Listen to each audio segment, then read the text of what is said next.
Employee burn out ஆகுறதுன்னு என்ன? நீ ஒரு முதலாளி, நான் ஒரு தொழிலாளி, நான் உங்கள்கிட்ட வந்து வேலை செய்யணும். இந்த பாய்ஸ் படத்தில் சொல்கிற மாதிரி பேர்ன் அவுட் ஆகிடுவாங்க. இது தெரியாமையா நான் 3 வருஷமாக அவங்க கூட இருந்தேன் அப்படிங்கிற மாதிரி அவனுக்கே ஒரு மோட்டிவேஷன் இருக்காது. பேர்ன் அவுட் ஆகிடுவான். பேர்ன் அவுட் ஆகி இன்னிலிருந்து நீ எனக்கு முதலாளி இல்லை, நான் உனக்கு தொழிலாளி இல்லை அப்படின்ட்டு போயிடுவான். Right, number 1. Number 2 is self engagement. நீங்கள் ஒரு சில விஷயத்த சொல்லி அவன் செய்யணும் அப்படிங்கிற இடம் இல்லை, அவங்களா செல்ஃபாக என்கேஜ் ஆகிக்கணும்.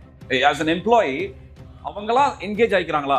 சும்மா இருக்கேன், வேலை முடிஞ்சிருச்சு, என்ன செய்யலாம், அவங்களே அடுத்தடுத்து என்ன இருக்கு, நாளைக்கு எதாவது செய்யணுமா, அதை முன்னாடியே செய்யலாமா அப்படிங்கிற செல்ஃப் என்கேஜ்மெண்ட் அவங்களே என்கேஜ் பண்ணிக்கிறாங்களா அப்படின்னா அது இல்லாமல் இருக்கும். 3வது வந்து பெர்ஃபார்மன்ஸ், இன்க்ரீஸ் இன் பெர்ஃபார்மன்ஸ் அடிவாங்க. பெர்ஃபார்மன்ஸ் வந்து நீங்கள் இப்போ ஃபார் எக்ஸாம்பிள் ஒரு 20,000 சம்பளம் கொடுக்குறீங்க அப்படின்னா ஒரு 5,000 ஏற்றுறீங்கன்னா என்ன ஆகணும் அடுத்த வருஷம்? இன்க்ரீஸ். அப்போ அது தடப்படும். இல்லை அப்படியே தான் இருக்கா?